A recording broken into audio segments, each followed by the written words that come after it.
Assalamualaikum warahmatullahi wabarakatuh. Perkenalkan, nama saya Khairatin Afifa dengan NIM 23205072. Dan saya Risnanda Febriana dengan NIM 23205083.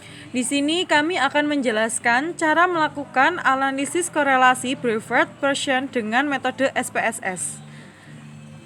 Selamat menonton. menonton. Enjoy. Baik.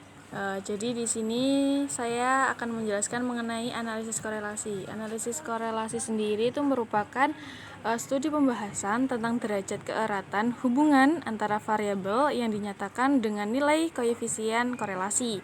Nah, hubungan antara variabel tersebut itu dapat bersifat positif dan juga negatif. Dalam analisis korelasi sebenarnya tidak ada istilah variabel independen atau X dan variabel dependen Y, karena pada dasarnya itu hubungan antara variabel independen dengan variabel dependen akan bermakna sama dengan hubungan variabel dependen dan variabel independen. Namun demikian, dalam prakteknya sendiri itu banyak yang kita jumpai peneliti memberikan nama untuk hubungan variabel independen dengan variabel dependen.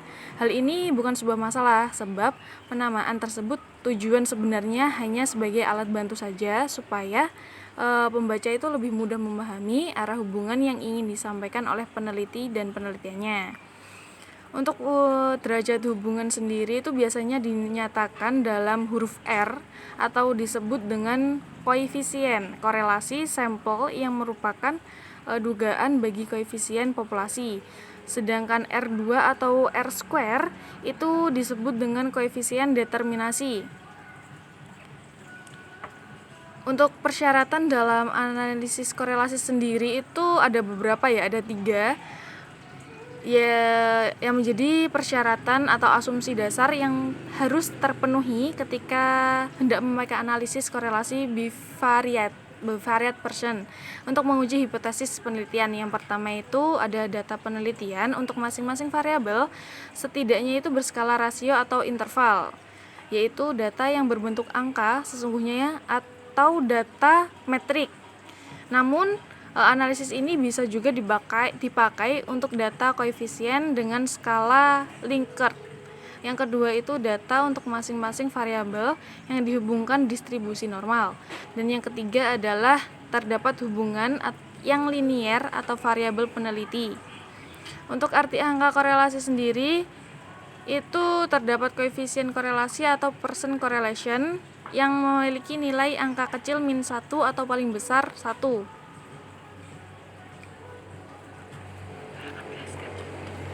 Saya akan menjelaskan contohnya. Dia itu berkenaan dengan angka ini ya. Jadi jika 0 itu artinya tidak ada korelasi sama sekali.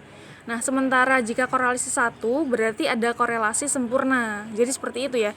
Nah, hal ini itu menunjukkan bahwa semakin nilai percent correlation mendekati 1 atau -1, maka hubungan antara dua variabel atau adalah semakin kuat. Jadi gitu ya.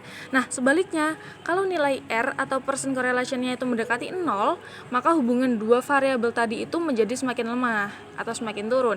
Nah, sebenarnya itu tidak ada kekuatan yang benar-benar tepat mengenai apakah angka korelasi tertentu menunjukkan tingkat korelasi yang tinggi atau lemah.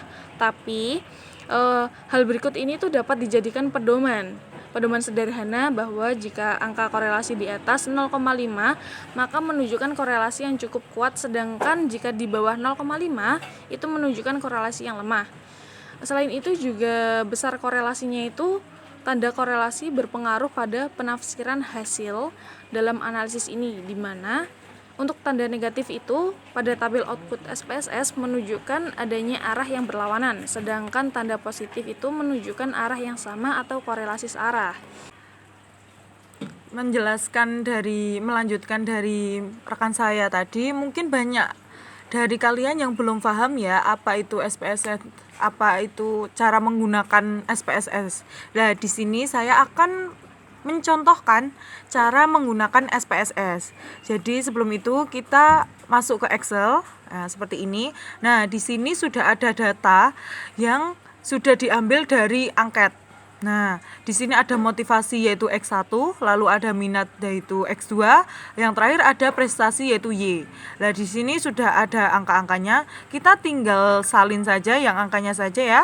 Ctrl C. Nah, lalu lanjut masuk ke Excel sini. Nah, kita klik di sini lalu copy saja, Ctrl V.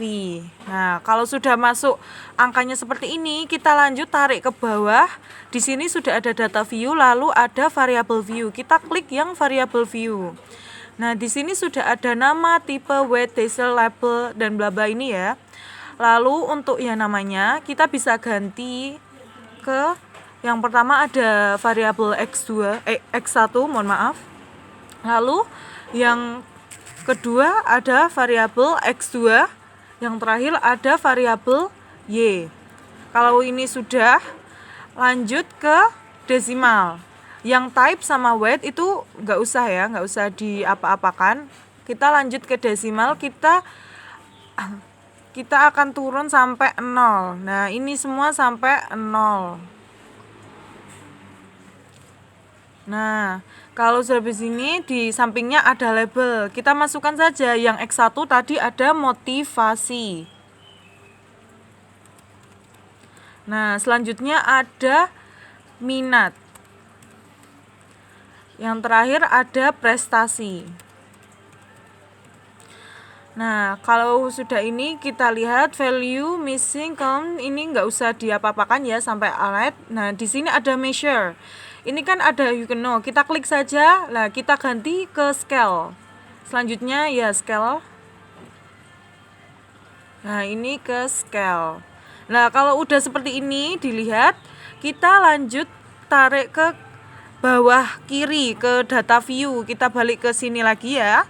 Lalu di sini dilihat di pojok atas ada file, edit, view, data, transfer, dan analyze. Kita klik yang analyze ya. Jadi terus kita klik yang correlate, lalu ke atas sendiri bifurcate. Nah, kalau sudah ada gambar seperti ini kan ada tabel di sini sama tabel di sini ya. Kita masukkan aja motivasi, masukkan ke variables. Kita klik minat lagi, masukkan variables. Nah, dan seterusnya. Kalau udah seperti ini, kita lihat ke kiri. Ada person, kita checklist. Ada ini, totals. Terus ada flag, signal, correlate. Kalau udah seperti ini, kita ke OK. Nah, kalau udah gini tuh udah ada datanya. Nah, mungkin dari kalian masih bingung ya, ini tuh apa? Ini apa, person correlation itu apa? Sig itu apa? N itu apa?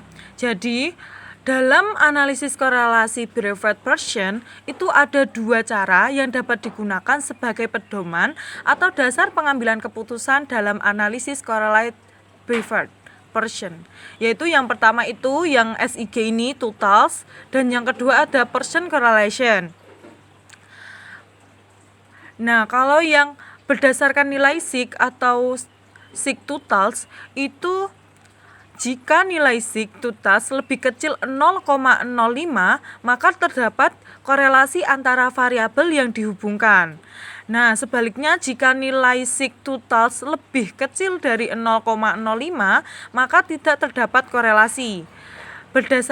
Lanjutnya ada person correlation. Berdasarkan nilai R hitung person correlation, jika nilai R hitungan lebih besar dari R tabel, maka ada korelasi antara variabel. Sebaliknya, jika nilai R hitungan lebih kecil R tabel, maka artinya tidak ada korelasi antar variabel. Nah, mungkin ada yang masih bingung, R tabelku diambil dari mana? Nah, di sini saya akan menampilkan R tabel.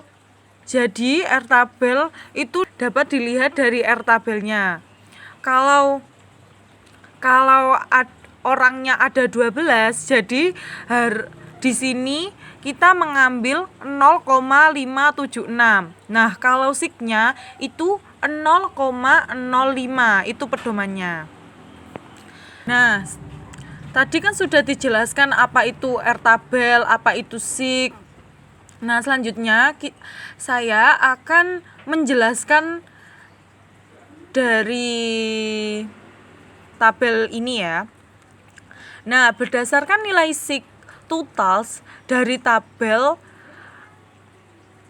di sini itu antara motivasi X1 ini dan dengan prestasi Y adalah sebesar 0,002 dan yaitu berarti lebih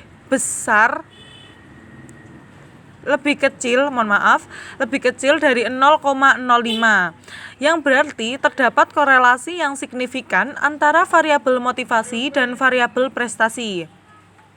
Selanjutnya ada hubungan antara minat X ini dan prestasi Y memiliki nilai SIG total sebesar 0,000.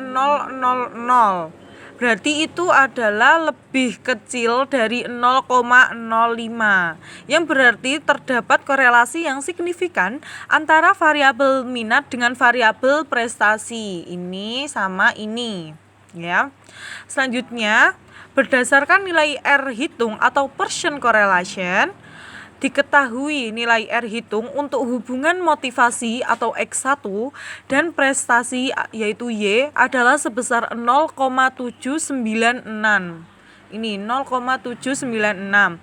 Berarti itu lebih besar dari R tabel yaitu 0,576.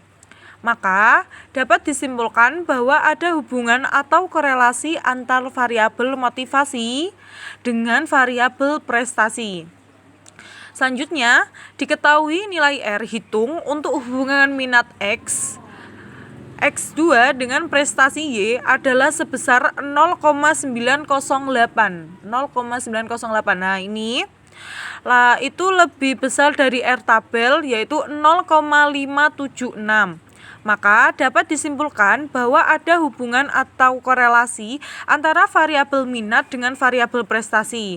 Karena R hitung atau Pearson correlation dalam analisis ini bersifat positif. Maka itu artinya hubungan antara kedua variabel tersebut bersifat positif.